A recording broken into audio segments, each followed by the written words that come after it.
ಅತಿ ಸರಳ ದೇಶ ಯಾವ್ದು ಅನ್ಸಿದ್ದು? ವಾ, ಹಿಂಗಿರ್ಬೇಕಪ್ಪ ಅದೇ ಡೆನ್ಮಾರ್ಕೇನಾ? ಅಲ್ಲಿ ಜನ, ಅಲ್ಲಿಯ ನಿಯತ್ತು, ಅಲ್ಲಿ ನೀವೇನೇ ಇಟ್ಟು ಹೋದ್ರು ಯಾರು ಮುಟ್ಟಲ್ಲ. ಪೆಟ್ರೋಲ್ ಬಂಕಲ್ಲಿ ಯಾರು ಇರಲ್ಲ, ಎಲ್ಲೂ ಯಾರು ನಿಮ್ಗೆ ಯಾರು ಒಬ್ರು ಒಂದು ಪ್ರಶ್ನೆ ಕೇಳ. ಪೆಟ್ರೋಲ್ ಬಂಕಲ್ಲಿ ಯಾರು ಇರಲ್ಲ, ಯಾರು ನಿಮ್ ಪೆಟ್ರೋಲ್ ಹಾಕೋರಲ್ಲ, ಯಾರು ಇರಲ್ಲ ಅಲ್ಲಿ. ಓಕೆ, ನೀವೇ ಹಾಕೋಬೇಕು, ನೀವೇ ಹೋಗಬೇಕು. ಎಲ್ಲ ನಿಯತ್ತಿನ ಮೇಲೆ ನಿಂತಿರೋ ದೇಶ ಅದು.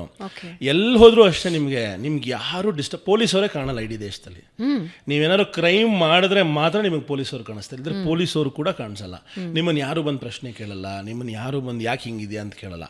ಬಟ್ ನಿನ್ನ ಕಡೆಯಿಂದ ಯಾರಿಗಾರು ತೊಂದರೆ ಆಗ್ತದೆ ಅಂತ ಗೊತ್ತಾದರೆ ನಿನಗೆ ಗೊತ್ತಾಗದಿರೋ ರೀತಿಲಿ ನಿನ್ನನ್ನು ಆಲ್ರೆಡಿ ಒಂದು ಎಕ್ಸಾಂಪಲ್ ಕೊಡ್ತೀನಿ. ನಮ್ಮ ಸ್ನೇಹಿತರು ಹೇಳಿದ ಎಕ್ಸಾಂಪಲು, ಅವ್ರ ಆಫೀಸಲ್ಲಿ ಇರ್ತಾರೆ. ಅಲ್ಲೆಲ್ಲ ಹೆಂಗಂದ್ರೆ ಆಫೀಸಲ್ಲಿ ಪ್ರತಿ ವರ್ಷ ಯಾವುದೇ ಫೋನ್ ಬಂದ್ರೂ ಹೊಸ ಫೋನ್ ಕೊಡ್ತಾರೆ ಫ್ರೀ ಗಿಫ್ಟಾಗಿ. ಮತ್ತು ಹೆಡ್ಫೋನ್ಸ್ ಬಂದರೆ ಫ್ರೀ ಹೆಡ್ಫೋನ್ಸ್ ಎಲ್ಲರಿಗೂ ಕೊಡ್ತಾರೆ, ಒಂದೊಂದು ಸೆಟ್ ಕೊಡ್ತಾರೆ. ಅದು ಏನು ಎಲ್ಲ ಒಂದು 80,000 90,000 headphones, 2 lakh 1.5 lakh best of best phones ಕೊಡ್ತಾರೆ. ನಮ್ಮಲ್ಲಿ ಕೆಲವು ಸರಿ ಸಣ್ಣ ಮನಸ್ಥಿತಿ ಅಂತ ಹೇಳ್ತೀವಿ. ಈಗ ನಮ್ಮ ಹತ್ರ 100 ಇರುತ್ತೆ, ಆದರೂ ಹೋಗ್ಬಿಟ್ಟು ಯಾವುದಾದ್ರು ಒಂದು ಸೂಪರ್ ಮಾರ್ಕೆಟಲ್ಲಿ ಒಂದು ಸಾಕ್ಸ್ ಕದಿಯೋದು, ಅದು ಕೆಲವರು ಕಂಪಲ್ಷನ್ ಅಥವಾ ಡಿಸಾರ್ಡರ್ ಅಂತ ಹೇಳ್ತೀವಿ. But doesn't matter. ಅಲ್ಟಿಮೇಟ್ಲಿ ಕಳ್ಳ ಅಂತ ಹೇಳ್ತಾರಲ್ಲ, ಆ ರೀತಿ ಇಷ್ಟು ಕದ್ರೂ ಕಳ್ಳ, ದುಡ್ಡು ಕದ್ರೂ ಕಳ್ಳ.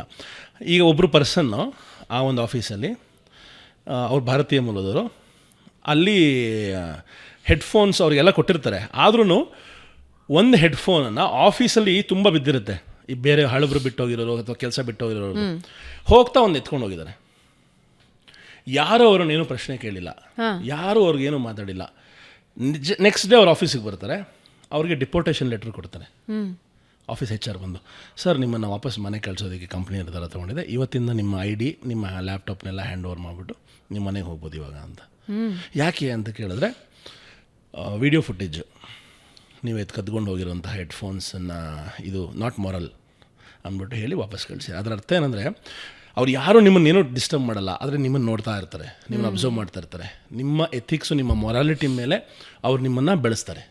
ಅಲ್ಲಿ ನೀವು ಟಾಯ್ಲೆಟ್ ಕ್ಲೀನರ್, ತುಂಬ ಜನ ನೇಪಾಳಿಗಳಿಗೆ ಬೇಸಿಕ್ ವರ್ಕು ಅಂದರೆ ಮೇಸ್ತ್ರಿಗಳು, ಟಾಯ್ಲೆಟ್ ಕ್ಲೀನರ್ಸ್ ಆಗಿ ತೊಗೊಂಡ್ರು. ಬಟ್ ಅವರೆಲ್ಲ ಇವಾಗ ಒಳ್ಳೊಳ್ಳೆ ಪೊಸಿಷನಲ್ಲಿದ್ದಾರೆ. ಹೆಂಗೆ ಅಂದರೆ ಅವ್ರಿಗೆ ಬೆಳವಣಿಗೆ ಕೂಡ ಅವಕಾಶ ಮಾಡಿಕೊಡ್ತಾರೆ. ನೀವು ಕೋರ್ಸ್ಗಳು ಮಾಡ್ಕೊಳ್ಳಿ, ಮುಂದಕ್ಕೆ ಹೋಗಿ. ಅಂದರೆ ಒಬ್ಬ ಕ್ಲೀನರು ಲೈಫ್ ಲಾಂಗ್ ಕ್ಲೀನರೇ ಆಗಬೇಕಾಗಿಲ್ಲ. ಸುಮ್ಮನೆ ನಿಮ್ಮ ಕೆಲಸ ಹೋಯ್ತು ಅಂದ್ಕೊಳ್ಳಿ, 2 ವರ್ಷ ಸಂಬಳ ಕೊಡುತ್ತೆ ಯೂನಿಯನ್ನು. 2 ವರ್ಷ ಯೂನಿಯನ್ ನಿಮಗೆ 80% 90% ಸಂಬಳ ಕೊಡ್ತಾರೆ. ಅದಾದಮೇಲೆ 2 ವರ್ಷ ಕೊಡೋಷ್ಟು ಅವಕಾಶ ಕೊಡಲ್ಲ. 2 ವರ್ಷದಲ್ಲಿ ಹೆಂಗಾದರೂ ಮಾಡಿ ನಿಮ್ಗೆ ಇನ್ನೊಂದು ಇಂಟರ್ವ್ಯೂ ಕೊಡಿಸಿ ಇನ್ನೊಂದು ಕೆಲಸ ಕೊಡಿಸ್ತಾರೆ. ಯಾಕಂದರೆ ಇಲ್ಲದ್ರೆ ಸುಮ್ಮನೆ ಕೊಡಬೇಕಲ್ಲ ದುಡ್ಡು. ಅಂದರೆ ಸಿಸ್ಟಮ್ನ ಹೆಂಗೆ ಕ್ರಿಯೇಟ್ ಮಾಡಿದ್ದಾರೆ ಅಂದರೆ, ಯಾರೂ ಸುಮ್ಮನೆ ಕೂರಂಗಿಲ್ಲ. ಎಲ್ಲರೂ ಆ ಸಮಾಜಕ್ಕೆ, ಆ ಏರಿಯಾಗೆ, ಆ ರಾಜ್ಯಕ್ಕೆ, ಆ ದೇಶಕ್ಕೆ ಯಾವುದೋ ಒಂದು ರೀತಿ ಕಾಂಟ್ರಿಬ್ಯೂಟ್ ಮಾಡಲೇಬೇಕು, ಉದ್ಧಾರ ಮಾಡಲೇಬೇಕು ಅವರು. ಅದಕ್ಕೆ ಆ ದೇಶ ಹಂಗೆ ಹೋಗ್ತಾಯಿದೆ.